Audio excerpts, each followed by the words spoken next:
Hey there, hey everybody, hi, I'm your perfect and humble leader, Chris Valenti. Welcome to the latest episode of the Valenti VOD. We're going to cover a little bit of, the U.S. sliding into authoritarian regime territories. It looks like fascism is here, ladies and gentlemen, and you don't need to take my word for it. You're going to take NPR's word for it, and you're going to take Jason Stanley, who is a fascist expert. He studies fascism at Yale University, and he has fled the United States of America and just issued a dire warning on CNN. Yes, you heard that right. CNN, fake liberal news media. Regardless, we're going to cover it. We're going to watch it. We're going to give our opinions on it. This is what real independent media looks like. I've got no funding. I've never had a conversation with a billionaire or an advertiser or a government or any of the sorts. So please like, comment, subscribe, and hit that notification bell. It costs you nothing, and it helps me immensely. If you do want to help the channel financially, there's a handful of ways you could do it. You could become a patron on Patreon for $5. Big shout out to the patrons. You could become a member on YouTube for $5. Big shout out to the members. You could fucking use the 40% off discount on Ground News, and you could buy some Valenti Videos merch. VV. Anyway, let's dive in. So the first thing that we're going to do is watch this interview on CNN between Jim Scudo and this fascism expert, because it's 5.5 minutes. We're going to put it on increased speed, but it's really fucking telling, and we're gonna listen to it, okay? Thank you. So first, help us understand your decision. I know as you've explained this in some of your... This is a Yale professor who studies fascism. He's a fascist expert, and he decided to flee the U.S. writings. It was partly about your children. But I also wonder, do you believe that, given what you study, that you yourself might have faced the possibility of arrest or other harassment had you stayed? Well, first of all, Tim Snyder and Marcy Shore already moved. So they moved for a number of different reasons. And their presence there to set up sort of an institution to defend democracy was attractive for me. But your question is apt. I am not alone in wondering whether I will be targeted. He is not alone. I wonder the same thing. A fascist, authoritarian atmosphere. There's a poem about this. First, they came for the communists, and I did not speak up because I was not a communist. And then they came for the gooners, and I did not speak up, for I am not a gooner, etc. Then they came for me, and no one was left to speak for me. In this atmosphere of fear, everyone, the media, the professors, immigrants, LGBTQ Americans, everyone wonders whether they will be targeted. And that's deliberate. That culture of fear is deliberate. And so I saw that I had this opportunity, and I thought, why do I have to live in a culture of fear? Yeah, well, you also are probably incredibly wealthy, and you're able to become an expat very quickly. It's not easy for average Americans to pack up shop and just move to another fucking nation. Add to the list. Law firms, right? Republican lawmakers who defied the president. So many have been targeted. I wonder why you believe the American public does not seem to be aware of this. Some people are, but I certainly don't see panic in the streets. I see people going about their lives. I mean, are we the frog in the boiling water, as it... We are the frog in the boiling water, and the main problem is that people don't know what to do. People can see that Trump is defying Supreme Court orders to bring back Kilmar Abrego Garcia. People see Trump defying the Supreme Court. They see Elon Musk and Doge defying Supreme Court orders to delete private servers, And if the Supreme Court has no power, if the Supreme Court is moot, then what the fuck are we supposed to do? You know what I'm saying? Like, what are we supposed to do? Yell at our representatives to go and bully Elon Musk when there's no authoritative body, there's no enforcement body? How are we supposed to do anything? It were, as this happens around us. Well, fascism targets the pillars of democracy. And what are the pillars of democracy? The schools and universities, the legal system. And we see Trump. He just announced that no schools are going to get federal funding if they have quote unquote anti-Israel protests, meaning just like Free Palestine protests. We see Trump attacking Harvard University and Columbia University. Like, they come for the education first because fascists understand he who controls the youth can control the future. It's the same reason why Trump has attacked the Department of Education, trying to get it back into state control. If you can keep the people at a very low level of education, then they will not be smart enough to question the shit that you're doing to them, right? So Trump and this regime, they're trying to breed in the next era of American fascists. And the media. So people in those three institutions that defend democracy are going to be the first to notice it. And of course, the scapegoats of fascism.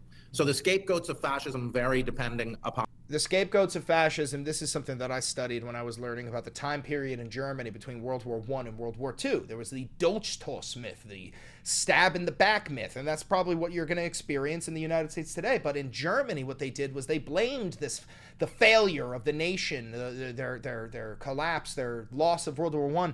They blamed it on the Jews and the politicians and the minorities and the homosexuals and the pacifists and the socialists and anybody and everybody other than the military generals and the military leaders who were actually responsible, and the war profiteers who were responsible for this. And that's what you're going to start to see. That's what you're already seeing. They're labeling even, U.S. citizens who are, like anti-American values because they don't like the current administration. They're labeling them as enemies. On the country you live in. They could be Black people, Black Americans in the United States were the scapegoats of fascism, LGBTQ people, and always immigrants, always xenophobia. Do you see any checks holding, right? You hear a lot about, well, the courts will stand in the way. We have seen some court decisions go against this president, but we've seen him go right up to the line, perhaps cross the line of ignoring those decisions. And we're only a few months into this regime. Yeah. So I think my reading of the situation, and this played into my decision to leave my home, my reading of the situation is that it's quite likely that we're headed into a fascist dictatorship. It's not clear what the breaks would be. We are in a fascist dictatorship. If the fucking Supreme Court orders 9-0 unanimously, they all order Trump to bring back Kilmar Abrego Garcia, and he says, I can't do it, I won't do it. That means that he's no longer a president. If the Supreme Court can't challenge a president, if there's no more checks and balances, if the Republican Party owns the House, the Senate, the Congress, the presidency, the Supreme Court, there is no president. That's not a president. That's a dictator. We've already reached that point. It's not certain. The future is not certain. There could be a mass movement. There could be resistance. What Harvard University did is a source of hope. I think people now see that standing up is much more effective. You don't respond to a domestic abuser by trying to satisfy them. Their demands just get more extreme. So that gives me a lot of hope, actually. But right now we're 50-50 or whatever. I don't know how to do the statistics, but it's likely enough that you should be thinking about different. I mean, in my case, I had this great opportunity, and I looked at the probabilities. A lot of folks beyond the courts point to the midterms. So this guy, a fascism expert, professor at Yale University who fled the nation, just said on CNN, which is, I understand CNN is left-leaning, but this is national media, national news that your mom and dad watch, your grandparents watch CNN and Fox. He just said there's a 50-50 chance that the United States will turn into a fascist authoritarian regime. This guy is an expert on fascism. He wouldn't have fled his fucking nation if he wasn't genuinely afraid. Say, well, during the midterms, you'll get a check. Perhaps the House will go the other way. But I wonder, is it worth asking the question as to whether this administration, perhaps emboldened, would allow elections, or if not stop elections entirely, allow elections to proceed fairly? Well, what authoritarianism is a culture of fear and threat. So I've never in my lifetime seen the ruling party 100% line up behind the leader. That's like communist China, right? Exactly. I've said this before. The reason why people like Matt Gaetz or RFK or Pam Bondi, the reason why all of these people say and do whatever Trump tells them to do is not because they're stupid enough to believe it, right? Or Marco Rubio. It's because they're afraid of Donald Trump. They're afraid that he's going to lash out and fire them and remove them and publicly shame them, because that's what he does. When people disobey Trump, he lashes out. He publicly shames them, and these people are afraid of their reputation being ruined because a lot of them are career politicians. Trump entered this game from The Apprentice, a fucking TV show, a reality TV show host. These people are career politicians, and they're afraid that if they piss this guy off, they're going to lose their entire career. Authoritarian country. I've always seen dissension among the Republicans between different factions of the Republicans, as you would expect in a healthy democracy. But we're not seeing that. We're seeing 100% compliance. That suggests to me real fear, which is the mark of an authoritarian society. I don't know if this regime if President Trump will listen to the Congress. Will it matter who controls the Congress? No, it won't. It's a fair question, right? And by the way, there are a whole host of congressional statutes that have been passed that by previous Congresses being ignored by the administration. Well, Jason Stanley, I do appreciate the work you're doing. I wish you the best of luck. Now, here's the thing, guys. This is not the only fascism expert trying to ring the alarm bells. We've got an article here from NPR. Hundreds of scholars say the U.S. is swiftly heading toward authoritarianism.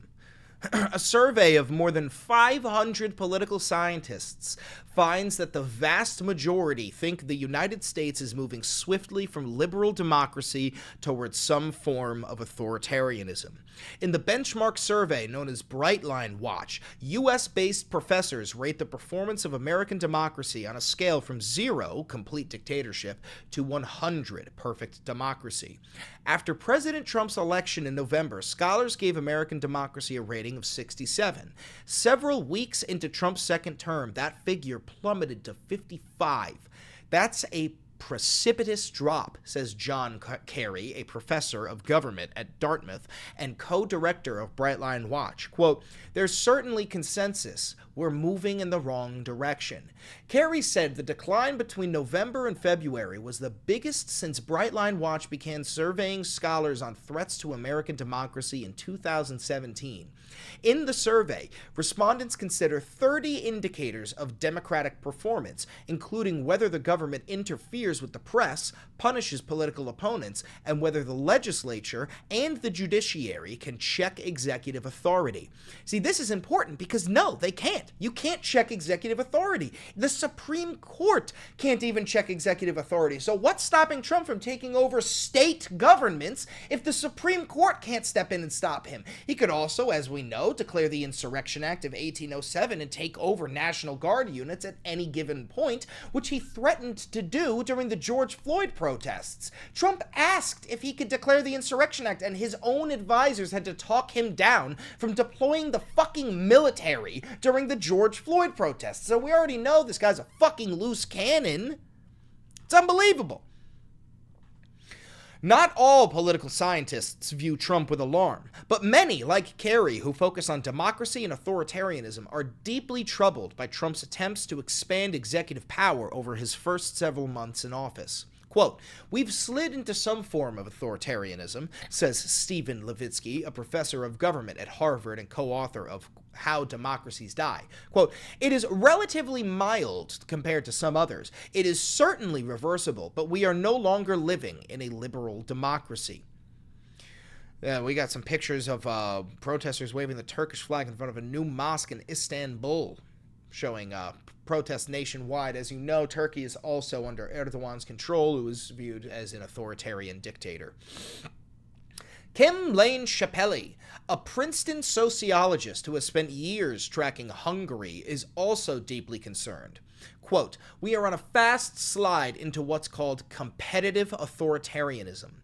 When these scholars use the term authoritarianism, they aren't talking about a system like China's, a one-party state with no meaningful elections. Instead, they are referring to something called, quote, competitive authoritarianism, the kind scholars say they see in countries such as Hungary and Turkey. In a competitive authoritarian system, a leader comes to power. Oh, why is this? What is it? Not charging? Oh, my computer hasn't been charging this whole time. Whoopsie. Let's get that plugged in. Typically, the executive fills the civil service and key appointments, including the prosecutor's office and judiciary, with loyalists. We've seen Trump layer loyalists throughout every single branch of our government. He or she then attacks the media. We've seen that with Associated Press, CNN, universities, Harvard, Columbia, and non-governmental organizations to blunt public criticism and tilt the electoral playing field in the ruling party's favor. The government would still have elections and would nominally be democratic, says Rory Troe, a political scientist at Princeton who focuses on China, but those elections would no longer be free and fair. We're moving into some insane territory. I mean, we have fascism experts across the entire United States ringing the fucking alarm bells, trying to get the people to understand that we are headed into an authoritarian regime. You no longer need to take my fucking credit, my word for it. You don't need to take my word for it. Just take it from the experts. I mean, if you needed surgery, you would want a surgeon to give you surgery, right? You wouldn't want some guy in the fucking alleyway to do it. So when you want warnings about fascism, take it from the fascist experts who have been studying this shit at universities for fucking years, okay? I don't know how else to tell you, MAGA. You gotta fucking open your eyes. You gotta see the goddamn light at some point. Anyway, if you're watching this live, you stay. We're gonna keep going. If you're watching this pre-recorded, thank you for watching. Don't forget to like, comment, subscribe, and hit that notification bell. It costs you nothing and it helps me immensely. And watch that video that's gonna pop up on your screen right over there. I promise you, it's an absolute fucking banger. I'll catch ya.